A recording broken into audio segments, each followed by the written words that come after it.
Hey, it's Mark Weiss. Good morning. Hope you're having a great day.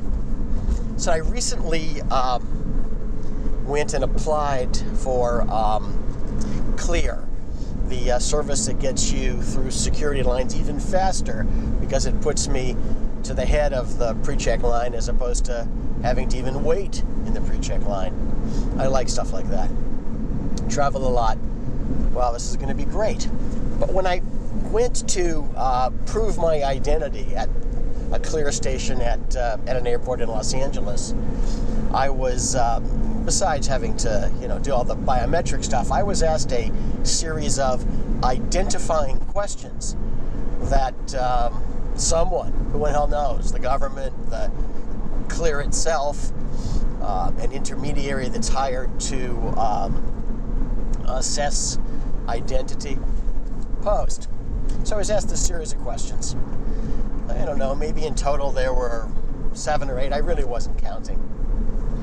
But one of them came up in which they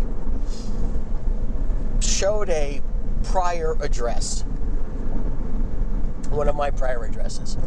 And they asked me which of the following vehicles, and they listed some vehicles, had I registered at that address.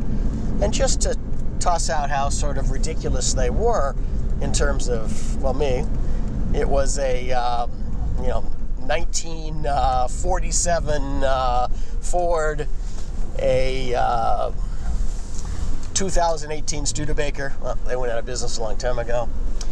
A Pagani Huayra. It's a $2 million car. I do pretty well, but I don't own one of those, and so on. So I looked at the list, and I said, none of them, but none of them wasn't a choice.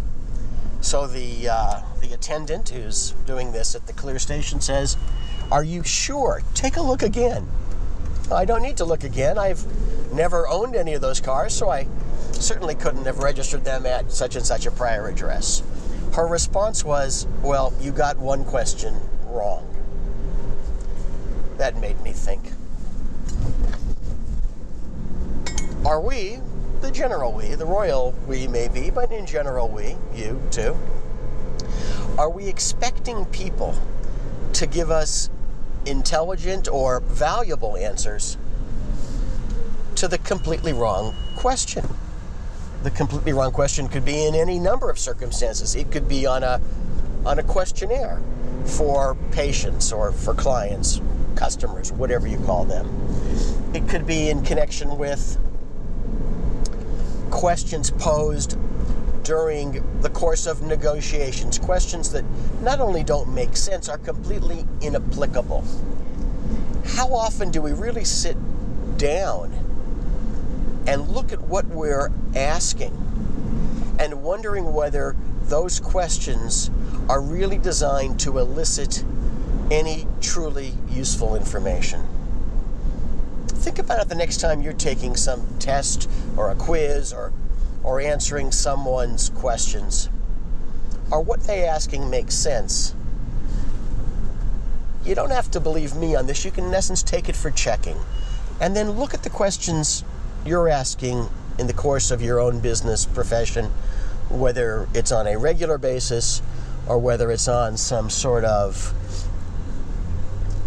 less frequent basis, and question yourself whether those questions really make any effing sense.